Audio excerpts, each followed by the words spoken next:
Okay, अब हम लोग नेक्स्ट टॉपिक स्टार्ट करें, that is afferent connection to the brain stem. अब इसमें क्या सीन है कि नॉर्मली हमारी बॉडी से 4 डिफरेंट जगहों से सिग्नल्स जा रहे थे टू द ब्रेन कि कोई चेंज इन 4 सिस्टम्स में कुछ चेंजेस आते हैं तो हमारी लंग का जो ब्रीदिंग पैटर्न है उसको चेंज कर दिया जाए हाइपर वेंटिलेशन या हाइपर वेंटिलेशन के अंदर। फर्स्ट हमारे पास हमें ये ऑलरेडी आइडिया है कि व्हेनेवर वी आर एंशियस या हमारे इमोशनल फैक्टर में कुछ चेंज आता है तो हमारी ब्रीदिंग पैटर्न भी चेंज होता है। इट इज़ बिकॉज हमारे हाइपोथैलेमस और लिम्बिक सिस्टम से कुछ सिग्नल्स आते हैं जो ट्रिगर होते हैं because of our emotional dysregulation. Anxiety होगी या कोई ऐसी प्रॉब्लम होगी तो वो क्या करता है कि वो डायरेक्टली जाके हमारे इन लंग्स को हाइपर वेंटिलेशन का कहते हैं, जिसकी वजह से हमारी पूरी बॉडी में कार्बन डाइऑक्साइड भी कम हो जाती है बिकॉज वे हाइपर वेंटिलेटिंग। बस ये बात लिखी हुई है। और बस इसमें बताया हुआ है कि जो स्ट्रोक के पेशेंट्स होते हैं उनमें सेंट्रल नर्वस सिस्टम जो है वो डिस्टर्ब हो जाता है, जिसकी वजह से आपको ये जो बैलेंस होता है ना कि अच्छा ये वाली पैथोलॉजी हो गई है तो अब हाइपर वेंटिलेशन करा लो या हाइपर वेंटिलेशन करा लो, वो ख़राब हो जाती है। इस वजह से they can not manage to balance these kind of systems. आगे है कीमोरिसेप्टर्स। ये वैसे बोंगा सा, इसमें ना कुछ भी नहीं है, इसके अंदर सिर्फ एक हाइपॉक्सिक ड्राइव टू ब्रीद है, वो थोड़ा सा समझाना है। उसके बाद आगे 4 और मेजर हमारा टॉपिक जो that is mechanics of breathing. To be honest इस चैप्टर में से कोई ऐसे क्यों नहीं आना, लेकिन for better understanding of your pulmo जो पूरी आगे हमने पढ़नी है ना, पूरी बुक पढ़नी है, जेनिफर पढ़नी है, उसके बाद टाइडीज पढ़नी है। You need to understand the pathology first, और पैथोलॉजी समझने के लिए first you need to understand the physiology, तभी पैथोलॉजी की समझ आती है।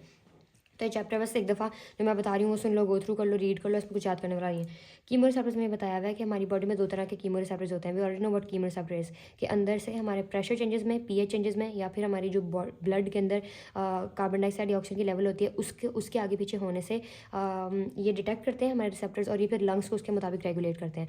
सेंट्रल कीमो रिसेप्टर्स होते हैं वो ब्रेन में प्रेजेंट होते हैं, ये पीएच लेवल चेक करते हैं, हमारे ब्लड ब्रेन बैरियर के अंदर जो ब्लड जाता है उसकी पीएच की बेसिस हमारी एसिड बेस रेगुलेशन करते हैं। दूसरा हमारा होता है बेरो रिसेप्टर्स, और वो हमें ऑलरेडी पता है कैरोटिड आर्च और एओर्टिक आर्च और कैरोटिड आर्टरी में पढ़े होते हैं, हमने फिजियो में बहुत डेप्थ में पढ़ा हुआ है कि ये मेजर क्या कर रहे होते हैं, ये आपके कार्बन डाइऑक्साइड के ऊपर फोकस कर रहे होते हैं। अब आगे हाइपॉक्सिक ड्राइव टू ब्रीथ क्या होती है, मतलब ये वाइवा में पूछ सकते हैं, सो नॉर्मल आपको बताना चाहिए एज एन एमसीक्यू कि हमारी बॉडी जितने भी कीमो रिसेप्टर्स हैं ना, सेंट्रल या फिर पेरिफेरल, ये कार्बन डाइऑक्साइड के चेंज को मेजर डिटेक्ट करते हैं। ऑक्सीजन को इतना ज़्यादा नहीं देखते हैं लेकिन इतना ज़्यादा नहीं। लेकिन ऐसे पेशेंट फॉर एग्जाम्पल सीओपीडी का पेशेंट है, उसमें तो कार्बन डाइऑक्साइड की प्रॉपर डिसरेगुलेशन है। हमें ऑलरेडी पता है इसमें एम्फाइजीमा होता है, इसमें क्रॉनिक ब्रोंकाइटिस होता है, इसमें कार्बन डाइऑक्साइड की पूरी डिसरेगुलेशन नहीं होती है, और पूरी की पूरी बॉडी उसकी सिस्टम पे पैथोलॉजी पे सेट हुई होती है।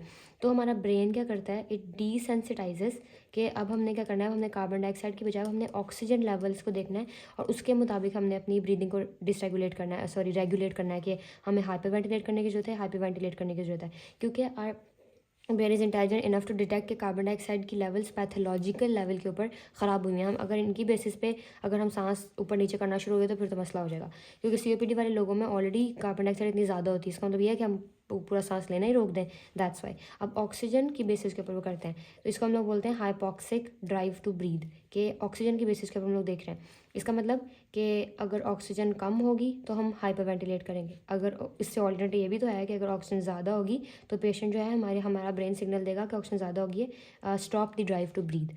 इसीलिए नॉर्मल पेशेंट्स में, सीओपीडी के पेशेंट्स में ये बोला जाता है कि हाइपर ऑक्सीमिया होने से बचाओ, क्योंकि अगर ऑक्सीजन ज़्यादा होगी दैट इज़ नॉट पैथोलॉजी, वो पैथोलॉजी क्रिएट नहीं करता, लेकिन अगर ऑक्सीजन बढ़ गई तो वो क्या करेगी, इन सेंटर्स को एक्टिव करेगी, कीमो रिसेप्टर्स को, वो सिग्नल सेंड करेंगे कि भाई नॉर्मल भी सांस ले रहे ना तो नॉर्मल सांस लेना हल्का कर दो, कम कर दो, even though that is not good for for body. लेकिन इसको हम बोलते हैं, ये सारी बात इससे में लिखी हुई है, दैट्स इट, इसके अलावा कुछ भी इंपॉर्टेंट नहीं है। आगे इसमें ये लंग रिसेप्टर्स के नज़र आ रहे हैं, ये वाला पोर्शन, ठीक है। इसमें क्या सीन है कि 3 तरह के हमारी बॉडी में रिसेप्टर्स होते हैं, हमारे लंग्स भी ऊपर सिग्नल सेंड कर रहे होते हैं कि भाई यहाँ हाइपर वेंटिलेशन करा दो, हाइपर वेंटिलेशन करा दो। एक होते हैं इरिटेंट रिसेप्टर्स, जब भी इरिटेशन में हमारी, और ये स्मॉल एयरवेज में प्रेजेंट होते हैं, अंदर एल्वेला वगैरह में प्रेजेंट होते हैं। ये क्या डिटेक्ट करते हैं कि आपकी बॉडी के अंदर कोई पर्टिकुलर मैटर आ जाए, कोई नॉक्सियस स्टिमुलाई आ जाए, कोई इरिटेंट आ जाए, तो ये फ़ौरन उसको डिटेक्ट करते हैं और कफ रिफ्लेक्स इनिशिएट करवा देते हैं। पहली बात। दूसरा है ब्रोंकियल कंस्ट्रक्शन करा देता है, कोई इरिटेंट है वो आगे ना चला जाए। उसके बाद क्या करते हैं, हमारा हाइपर वेंटिलेशन होगी। 3 चीज़ें, कफ रिफ्लेक्स, हाइपर वेंटिलेशन और ब्रोंकियल कंस्ट्रक्शन। मैंने थोड़ा जल्दी कराने की कोशिश करी बिकॉज वन मेजर जो मैकेनिक्स ऑफ ब्रीदिंग वाला टॉपिक है ना, इट्स एक्सट्रीमली कन्फ्यूजिंग और बहुत लंबा भी चला जाना है। और आगे हमारे पास है सेकेंड है स्ट्रेच रिसेप्टर्स। स्ट्रेच रिसेप्टर में थोड़ी सेंस समझने की ज़रूरत है कि हमारे ना मसल्स, जो स्मूथ मसल्स होते हैं ना, उनमें स्ट्रेच रिसेप्टर प्रेजेंट होता है, और ये क्या डिटेक्ट करता है कि अगर हमारी जो बॉडी है वो एक्सट्रीम एक्सट्रीम हाइपर इन्फ्लेट कर रहा है ना, उसी तरह वो ये डिटेक्ट करता है कि अच्छा अब तो लंग का टिश्यू बहुत ज़्यादा एक्सट्रीम खिंच रहा है, तो ये सिग्नल सेंड ऑफ करता है कि भाई अब हाइपो वेंटिलेशन करा दो, कि हमारा जो लंग है वो इससे ज़्यादा और एक्सपेंड नहीं कर सकता। तो ये हाइपर इन्फ्लेशन के केसेस में, और इसको हम बोलते हैं हैरिंग ब्रूअर्स रिफ्लेक्स, क्योंकि हैरिंग और ब्रूअर कोई बंदे थे जिन्होंने डिटेक्ट किया था कि जब आप अपने लंग्स में एक्सट्रीम हवा भर देते हो तो फिर आपके लंग्स हाइपो वेंटिलेशन करना शुरू कर देते हैं बिकॉज ऑफ दैट स्ट्रेच। ठीक है, इस रिफ्लेक्स को हैरिंग ब्रूअर बोलते हैं। दैट्स इट, ये बड़ा फेमस नाम है हैरिंग ब्रूअर, तो पूछ लेते हैं लोग। नेक्स्ट हमारे साथ जे रिसेप्टर्स। जे रिसेप्टर्स क्या करते हैं, ये इनडायरेक्ट रिफ्लेक्स इनिशिएट कराते हैं कि जब भी हमारी बॉडी के अंदर, ये कहाँ प्रेजेंट होते हैं, कैपिलरी मेम्ब्रेन्स के अंदर, आपकी जो पल्मोनरी कैपिलरी प्रेशर को डिटेक्ट करते हैं। ये पल्मोनरी कैपिलरी प्रेशर का तो सांस से कोई लेना देना है ही नहीं, तो ये क्या डिटेक्ट करता है कि हमारे लंग में कभी एफ्यूजन हो जाए, कभी एडिमा हो जाए, कुछ भी हो जाए, तो हमारे पल्मोनरी जो कैपिलरी का प्रेशर होता है ना, इधर से उधर जो बिल्कुल लास्ट लेवल के ऊपर रेस्पिरेशन हो रही होती है, वहाँ ये बैठे होते हैं। ठीक है, जे रिसेप्टर्स ये डिटेक्ट करते हैं कि अच्छा अब प्रेशर्स बढ़ गए हैं, अंदर एडिमा हो गया, कुछ भी हो गया। ये इनिशिएट कराते हैं एक रिदमिक जो हमारी ब्रीदिंग होती है ना, रिदमिक ब्रीदिंग होती है, जिसकी वजह से एक slow shallow technique rhythmic breathing. For example ये पैटर्न है, ये वाइब्रेशन जैसा लग रहा है ना, हमें ऑलरेडी पता है कि even in as a physiotherapist हमें पता है कि vibration, how important vibration is to clear mucus etcetera. तो ये अलामा की तरफ से एक वाइब्रेशन रिफ्लेक्स जनरेट हुआ है कि जे रिसेप्टर्स एडिमा को डिटेक्ट करते हैं, तो ये हमारे लंग्स को इस तरीके से शैलो टेक्निक ब्रीदिंग कराते हैं कि वाइब्रेटरी रिफ्लेक्स जनरेट होता है, और जितनी भी लिम्फेटिक सिस्टम्स होते हैं ना, लिम्फेटिक वैस्कुलेचर एक्टिव होता है, उसको फैसिलिटेट करा होता है कि अंदर एडिमा एफ्यूजन या कुछ भी है ना तो उसको साफ करवाओ। That's it. उसके अलावा नेक्स्ट हमारे पास है, और ये इस क्लिनिकल टिप में लिखा हुआ है, कुछ और पढ़ना पड़ा करो, क्लिनिकल टिप लाजमी पढ़ लिया करो, उसमें से हमसे कुछ आते हैं।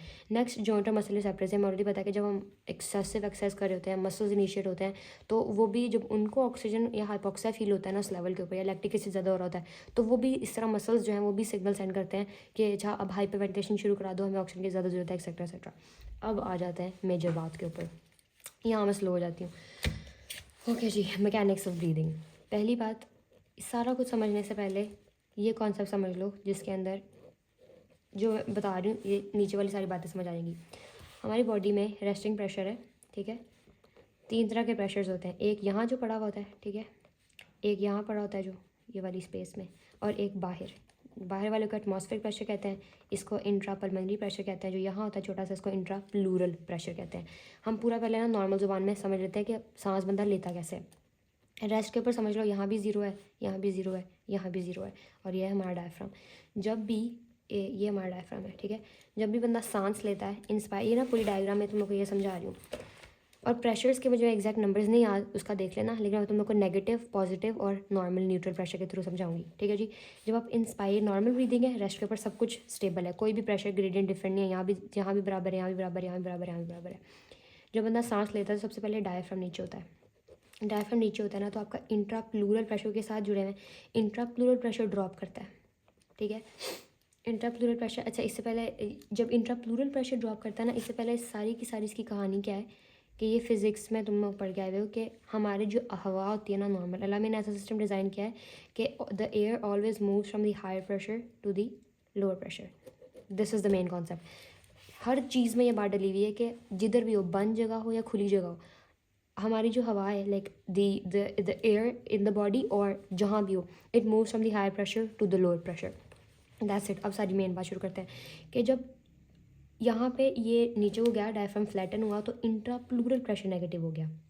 इंट्रा प्लूरल प्रेशर नेगेटिव हुआ तो पता है यहाँ पे भी एयर है, ठीक है, तो ये नेगेटिव प्रेशर जनरेट हो गया कि यहाँ नॉर्मल है, ठीक है, यहाँ हवा पॉजिटिव में है, यहाँ नेगेटिव में है, तो दिस जो air here tries to move out, जिसकी वजह से, और ये बन जगह, हवा तो बाहर जा नहीं सकती, तो ये पूरे लंग को एक्सपैंड कराती है, ठीक है, दिस इज़ दी, ये एक्सपेंशन होती है। जब यहाँ एक्सपेंशन होती है तो यहाँ पे भी जब ये प्रेशर जनरेट होता है ना, जब हमेशा जब भी एक जगह पर एक्सपेंशन होती है और वो बंद जगह होती है ना, तो वो अंदर प्रेशर जनरेट करती है, नेगेटिव प्रेशर जनरेट हो गया इधर, ठीक है, प्रेशर यहाँ पे और ड्रॉप कर गया, और जब भी ये प्रेशर बढ़ता है तो प्रेशर में ड्रॉप आता है, ठीक है, जीरो से लेकर नेगेटिव में जाना शुरू हो जाता है। वो बात मैं बताती हूँ कि ऑलरेडी हमारे लंग्स में नेगेटिव प्रेशर प्रेजेंट होता है, ठीक है, क्योंकि ऐसा तो नहीं है ना कि हम पहले कोलैप्स करते हैं, फिर फिक्स करते हैं, फिर कोलैप्स करते हैं, नहीं, हमारा लंग ऑलरेडी एक एक्सपेंडेड स्टेट में कभी भी फुल कोलैप्स नहीं करता, क्योंकि अंदर नेगेटिव प्रेशर्स बने हुए हैं। मैं बात बताती हूँ, पहले ये नॉर्मल कहानी सुन लो। यहाँ नेगेटिव प्रेशर जनरेट हुआ, अब पता लग गया कि अच्छा यहाँ पॉजिटिव है, यहाँ नेगेटिव है, तो एयर रश करती है इन, ठीक ठीक है।